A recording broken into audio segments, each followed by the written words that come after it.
Victoria Mansfield built an empire on perfect timing. Every acquisition, every pivot, every calculated risk, timed to the millisecond. But at 11:43 on a Tuesday night, sitting in her Pacific Heights penthouse with the city glittering 40 floors below, she learns that some calls can never come at the right time. Garrett's name lights up her phone. Her ex-husband. They haven't spoken in 6 months. Her hand hesitates over the screen because she already knows. You don't call your ex-wife at midnight with good news. Maya's in the hospital. His voice is steady, but she can hear the fracture underneath. Cedars-Sinai. She's stable, but Tori, it was bad. The room tilts. Tori stands, paces to the floor-to-ceiling windows, her reflection ghostly against the San Francisco skyline. What happened? She had a breakdown. At her gallery opening, the one you said you'd try to make. The pause cuts deeper than accusation. She was doing so well. Then she just shattered. In front of everyone. Tori closes her eyes. The gallery opening. She'd sent flowers. Expensive ones. White orchids with a card that said "proud of you" in her assistant's handwriting, because she'd been in back-to-back meetings in Tokyo, closing a deal worth $300 million. Her daughter was falling apart, and she was buying companies. "I'll be there in the morning," Tori says. "Will you?" Garrett asks quietly. "Because you've said that before." The line goes dead. Tori stands motionless, staring at her own reflection. Behind her, the penthouse stretches out like a museum. All white marble and contemporary art, everything precisely placed, nothing lived in. She built this. She built everything. The company that revolutionized artificial intelligence. The portfolio that turned millions into billions. The reputation that made her untouchable. But 12 years ago, she lost a custody battle. Not because she was unfit, because she was absent. Because, while Garrett was reading bedtime stories, she was raising capital. Because she missed dance recitals for board meetings, missed birthday dinners for investor calls, missed her daughter's childhood for an empire that now feels like a mausoleum. The judge had been blunt. "Ms. Mansfield, your daughter needs a parent, not a bank account." She told herself Maya would understand one day. That she was building a legacy, securing their future. That the sacrifice meant something. Now her 19-year-old daughter was in a hospital bed, and Tori couldn't remember the last time they'd had a real conversation. Not a text. Not a wire transfer. A conversation. Her phone buzzes. "Simone, board meeting, 8 a.m. Shareholders are nervous about the merger. You need to be there, asterisk." Tori types back, "cancel everything. I'm going to LA, asterisk." 3 dots appear. Disappear. Appear again. Asterisk Tori, "If you miss this meeting, you could lose control of your own company. Think about what you're risking, asterisk." Tori looks around her perfect, empty penthouse. At the awards on the shelves. The magazine covers. The evidence of a brilliant career and a failed life. She types, "I've already lost what matters." She books the first flight out. Throws clothes into a bag without thinking. And for the first time in 20 years, Victoria Mansfield walks away from a deal without looking back. But as her car pulls away from the building, she catches her reflection in the window. Still perfect. Still composed. Still the woman who chose wrong 12 years ago. And she wonders if her daughter will even let her in the room. Tori lands at LAX at 6:15 in the morning, looking nothing like herself. No makeup. Yesterday's clothes. Hair pulled back in a careless knot. The paparazzi, who usually track her movements, wouldn't recognize the woman speed walking through the terminal. And that's exactly how invisible she's become to her own daughter. Cedars-Sinai smells like antiseptic and bad coffee. Tori's heels echo on linoleum as she searches for room 412, her heart hammering against her ribs. She hasn't felt this kind of fear since the custody hearing. Since watching a judge hand her daughter to someone else. Garrett's waiting in the hallway. He looks older, softer around the edges in worn jeans and a faded olive sweater, his reading glasses hanging from his collar. He always wore his heart on his sleeve. It's why she married him.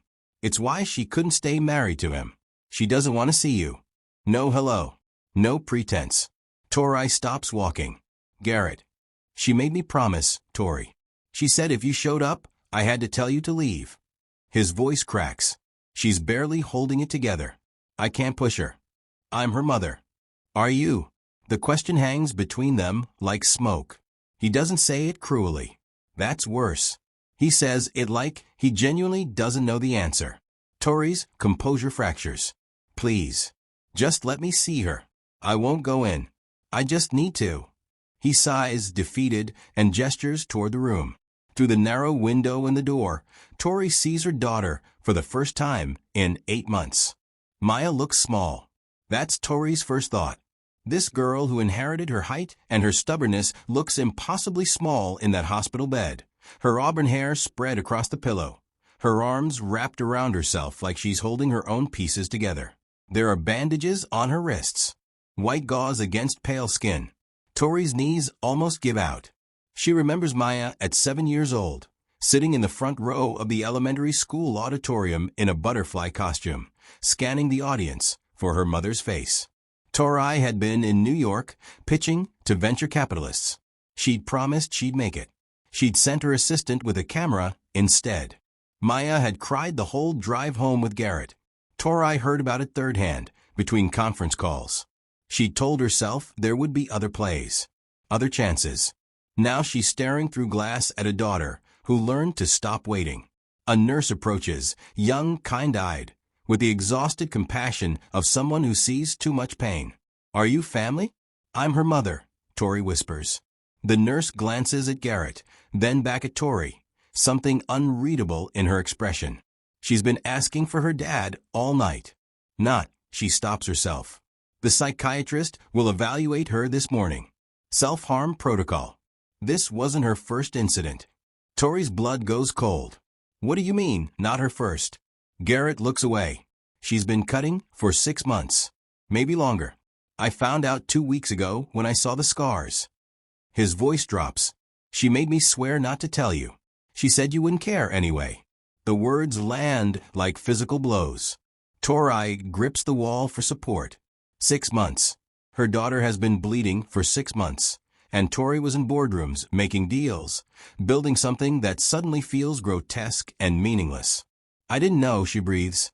You didn't ask, Garrett says, and there's no anger in it. Just truth. Just exhaustion. You wire money every month. You text on holidays. But you don't know her favorite artist, or that she dropped out of UCLA, or that she cries herself to sleep because she thinks she's not worth loving. He turns to face her fully. You don't know your daughter, Tori. And she's decided she doesn't want to know you. Tori presses her hand against the glass.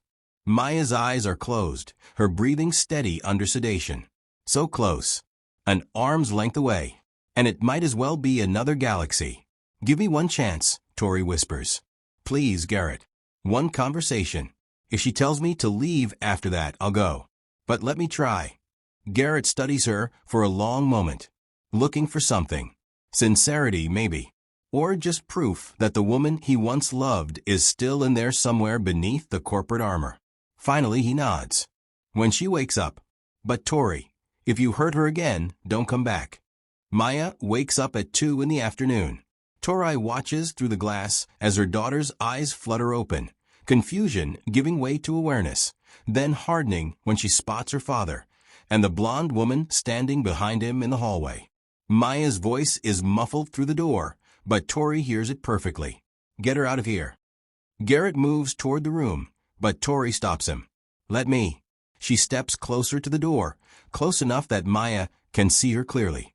Close enough that there's nowhere to hide. Maya, I know you don't want to see me. I know I don't deserve 5 minutes of your time. Tori's voice shakes. She hasn't cried in public since the custody hearing, but tears are streaming down her face now, and she doesn't wipe them away. But I'm not leaving. Not this time. You're good at leaving, Maya says, sitting up in bed, her face pale, but her eyes blazing. It's staying that you suck at. The words slice clean through. Tori nods, accepting the hit. You're right. I left. Over and over. I chose everything else over you, and I told myself it was for the right reasons. That I was building something that mattered. She presses her palm against the door. But none of it matters. Not a single second of it. Because I lost you. Maya's jaw clenches. You didn't lose me. You threw me away. Her voice rises. Do you know how many times I waited for you?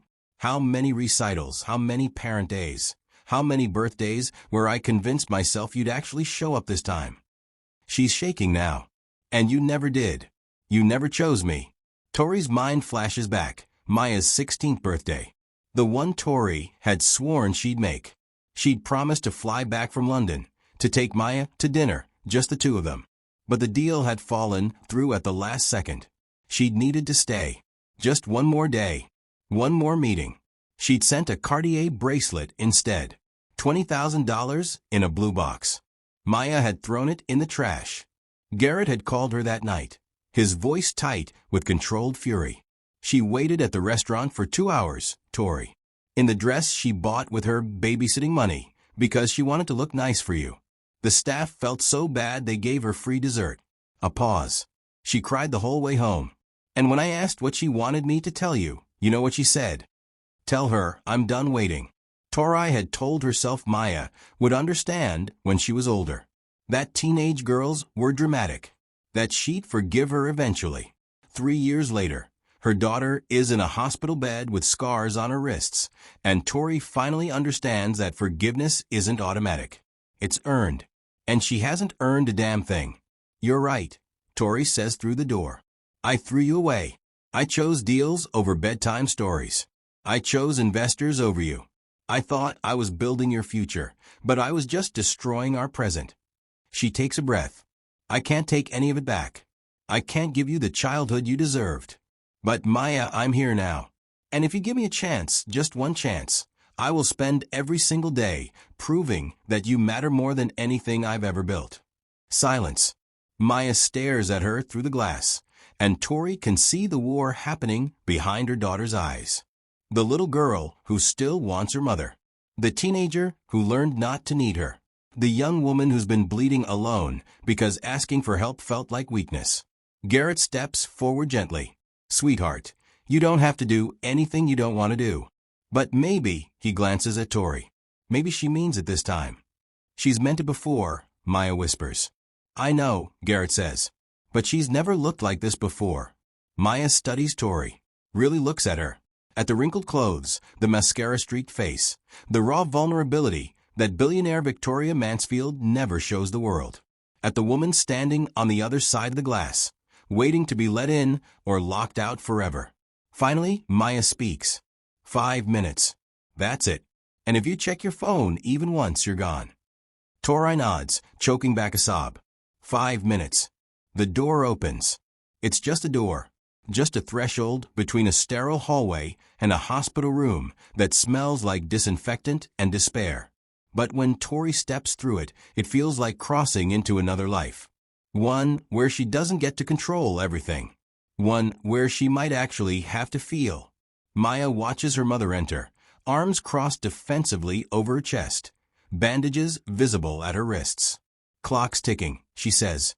And Tori finally does what she should have done 16 years ago. She sits down. She stays. And she listens. For the first 90 seconds, neither of them speaks. Tori sits in the plastic visitor's chair beside Maya's bed, hands folded in her lap like she's in a business meeting. Old habits. Maya stares at the ceiling, picking at the edge of her bandage, her jaw tight. The silence is suffocating. Finally, Maya breaks it. You don't have to do this, you know. The whole concerned mother act. I'm not going to sue you or go to the press or whatever you're worried about.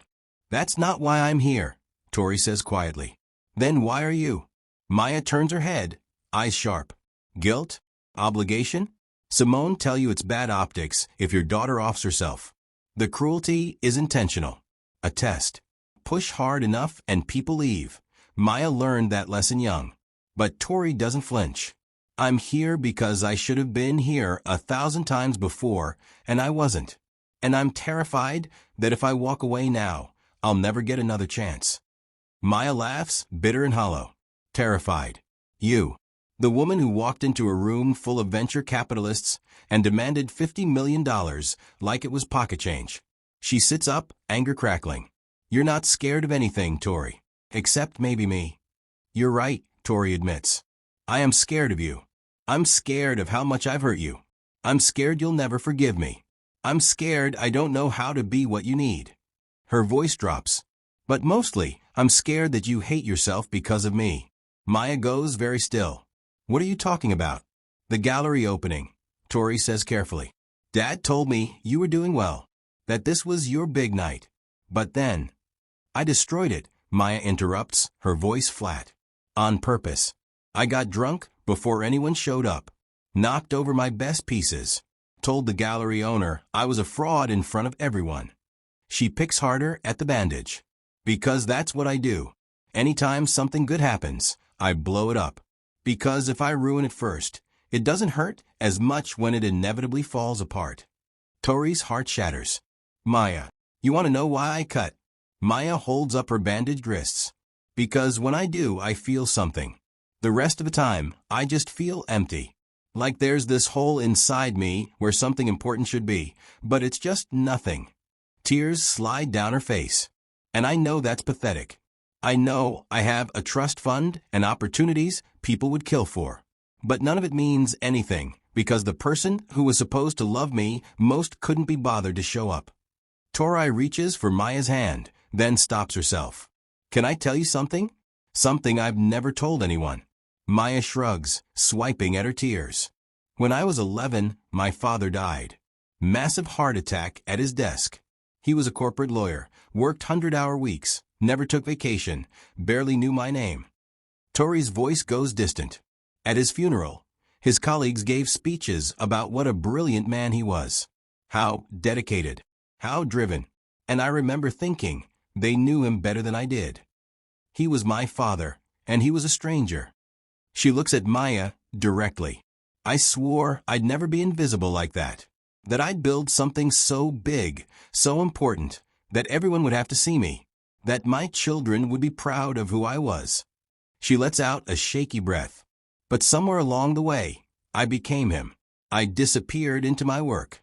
And you became me, the kid watching from the sidelines, wondering why you weren't enough to make me stay. Maya's crying harder now, silently, her shoulders shaking. I don't know how to fix this, Tori continues. I don't know how to be the mother you needed 15 years ago. But Maya, you're not empty. You're not unworthy. You're extraordinary, not because of my money or my last name, but because you survived me. Because you're still here, still fighting, even when it feels impossible. She finally takes her daughter's hand. And if you let me, I will spend the rest of my life proving that you were always enough. That I was just too broken to see it. Maya doesn't pull away. Her voice comes out small, childlike. Did you ever actually love me? Or was I just another thing on your schedule that you kept meaning to get to? Tori's tears come fast now. I loved you so much it terrified me. You were this perfect little person. And I was so afraid of failing you that I convinced myself success was the same as love. That if I built you a golden future, the present wouldn't matter. She squeezes Maya's hand. But I was wrong. And loving you wasn't the problem. Knowing how to show it was. I'm still learning. But yes, Maya, I love you. I've always loved you. Even when I was too much of a coward to prove it. The machines beep steadily. Outside, Los Angeles traffic hums. And in this small room that smells like antibacterial soap and heartbreak, something shifts. Not healing. That takes longer. But a crack. A sliver of light in the dark. Maya doesn't say she forgives her. She doesn't say she loves her back. But she holds her mother's hand. And for now, that's enough. Tori's phone starts vibrating at 4:30 in the afternoon. Once. Twice. 7 times in 3 minutes. She glances at the screen, all Simone, and puts it on silent without reading the messages. Maya notices. You can answer it. I know you want to. I don't, Tori says, and means it. But the buzzing doesn't stop. Text after text, call after call, until finally Tori excuses herself to the hallway. Garrett's getting coffee. She's alone when she opens her phone and sees the damage. 15 missed calls. 32 texts. The board meeting happened without her. The merger she spent 8 months negotiating is falling apart. Shareholders are panicking. And Simone's last message is blunt. Asterisk, they're calling for a vote of no confidence. If you're not back by tomorrow morning, you're out. Asterisk. Tori stares at the words. This company is her life's work. 17 years of 16-hour days, of sacrificing everything, of building something from nothing into a $7 billion empire. If she loses it, she loses her identity, her purpose. Everything she told herself mattered. Garrett appears with 2 coffees, sees her face. Bad news. The board's moving against me. They want me out. She laughs without humor. Turns out abandoning a critical merger meeting to sit in a hospital has consequences. He hands her coffee. Are you going back? It's a genuine question. No judgment. Just curiosity about who she's become.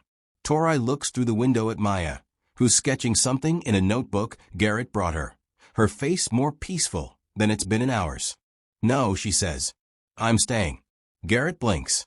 Tori, if you lose your company, then I lose my company. She meets his eyes. I already lost my daughter. I'm not making that mistake twice. Something in Garrett's expression softens. Maybe respect. Maybe disbelief. Maybe just relief that she's finally choosing right. They go back inside. Maya looks up from her sketch. Everything okay? Fine. Tori lies smoothly, settling back into the chair. But Maya's not stupid. She saw the panic on her mother's face in the hallway. Was that about work? It can wait. Bullshit. Maya sets down her pencil. What's happening? Tori hesitates, then decides on honesty. I missed an important meeting. There might be consequences, but that's not your problem. They're trying to fire you, aren't they? Maya reads her mother's face like a book. Because you're here instead of there. Silence. You should go, Maya says quietly. I'm fine. Dad's here. You don't need to. I'm not going anywhere, Tori interrupts. Maya, I have spent your entire life choosing that company over you. If I walk out now to save it, then nothing has changed. I'm still the same person who missed your childhood for boardrooms. And I'm done being her. Maya stares at her, stunned. But it's your company. Everything you built. Means nothing if I lose you. Tori's voice is steady. I can build another company. I can't get another daughter. For the first time, Maya looks at her mother like she might actually believe her. The moment breaks when a knock sounds. Dr. Reeves, the hospital psychiatrist, a woman in her 50s with kind eyes and a no-nonsense demeanor. She's here to evaluate Maya for discharge planning. Tori and Garrett step into the hallway while Dr. Reeves talks to Maya privately. 20 minutes later, she emerges with a clipboard and a gentle but firm expression. Maya's experiencing severe depression and anxiety with self-harm behaviors, she explains. She needs intensive outpatient therapy, 3 times a week minimum, possibly medication, and a strong support system. She looks between them. She's asked to live with her father during treatment, which I think is appropriate. But she'll need both parents engaged in family therapy if there's any hope of healing these relationship wounds. Whatever she needs, Tori says immediately. I'll rearrange my entire schedule. Her phone buzzes. She silences it without looking. Dr. Reeves nods approvingly. Good. Because half measures won't work here. Maya needs consistency, presence, not promises. She'll have it, Tori says, and this time, she means it with everything she has. Garrett reaches over, squeezes her shoulder briefly. It's the first kind touch he's given her in years. Then, the elevator dings. Simone steps out, immaculate in a crimson power suit, her expression grim. She spots Tori and walks over, heels clicking decisively. We need to talk, Simone says. Now. Tori glances at Maya's door. I'm not leaving. Tori, it's done. Simone's voice drops. The board voted an hour ago. 62% no confidence. They're naming me interim CEO effective immediately. She looks genuinely pained. I tried to stop them. But when you didn't call in, didn't even send a statement, they took it as abandonment. The words land like a punch. 17 years. Gone. Just like that. Garrett watches Tori carefully, waiting to see if she'll shatter. But Tori just nods slowly. Okay. Simone blinks. Okay, Tori, they just took your company. I know what they took, Tori says quietly. And I know what I'm keeping. She looks back at Maya's door. Tell them I'll sign whatever they need. But I'm not coming back today. Or tomorrow. Not until my daughter doesn't need me anymore. Simone stares at her former mentor like she's looking at a stranger. Who are you? Tori smiles sadly. I'm finally figuring that out. 3 months later, Tori sits in a therapist's office in Marin County that smells like lavender and costs $300 an hour. Maya's beside her on the couch, not quite touching, but closer than they used to be. Dr. Chun, their family therapist, asks the question she asks every week. What's one thing you're grateful for today? Maya answers first. I'm grateful I didn't cut this week, even when I wanted to. Tori reaches over, squeezes her daughter's hand. I'm grateful you told me when you wanted to.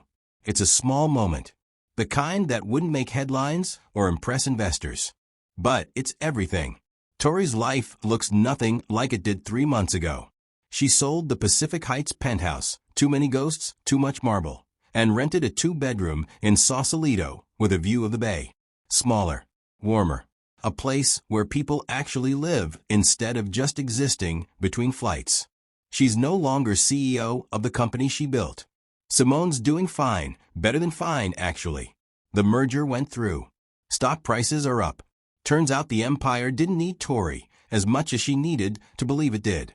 Instead, Tori consults. 3 days a week, remote work, helping startups with strategy. It pays a fraction of what she used to make, but it's enough. More importantly, it means she can drive to Maya's therapy appointments, make dinner at Garrett's house on Thursdays, show up when she says she will. The adjustment was brutal at first. Tori would wake at 5 a.m. out of habit, reaching for her phone, phantom notifications buzzing in her mind. She'd catch herself mentally calculating quarterly projections for a company that wasn't hers anymore. Old addictions die hard. But then Maya would text. Something small, a photo of her morning coffee, a song she was listening to, a question about whether Tori wanted to get lunch. And Tori would put down her laptop and say yes. Every single time. Today's different though. Today's special. They leave Dr. Chen's office and drive to Venice Beach, where Maya's renting a small studio space. Not for living, for painting. Garrett helped her find it, helped her set it up with proper lighting and easels. Tori paid for supplies without making it a big deal, learning to support without controlling. Maya's having a small showing. Nothing fancy. Just a few friends, a couple of local gallery owners Garrett knows. Wine in plastic cups. But when Tori walks in and sees Maya's work covering the walls, raw, honest paintings full of pain and beauty and survival, her breath catches. You came, Maya says, appearing beside her with paint still under her fingernails. Of course I came, Tori says. I told you I would. I know.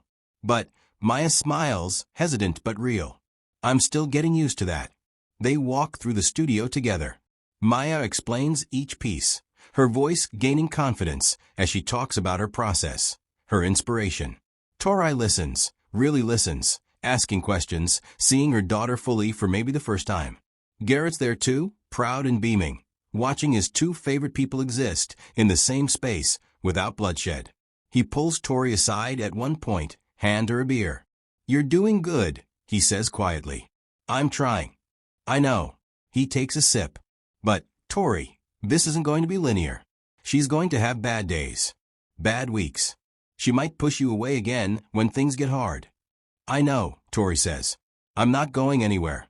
He studies her. I believe you. That's new.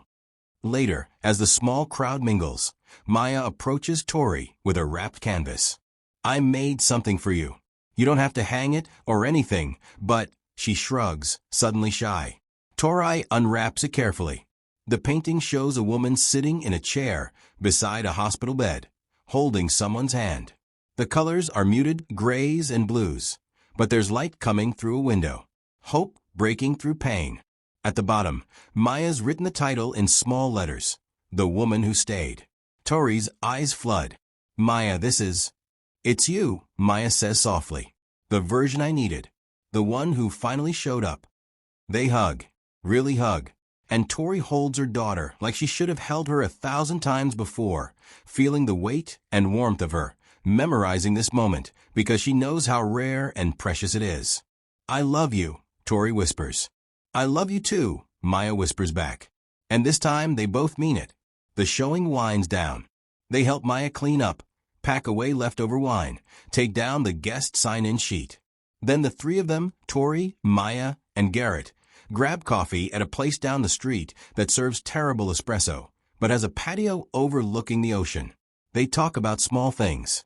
Maya's thinking about going back to school, maybe art therapy. Garrett's nonprofit just got a major grant. Tori's consulting with a startup founded by two women who remind her of herself at 25, hungry and brilliant and willing to sacrifice everything. She's trying to teach them balance before they make her mistakes. Do you miss it? Maya asks suddenly. Running your company. Being that person. Tori considers the question honestly. Sometimes. I miss the adrenaline. The control. Knowing exactly who I was. She looks at her daughter.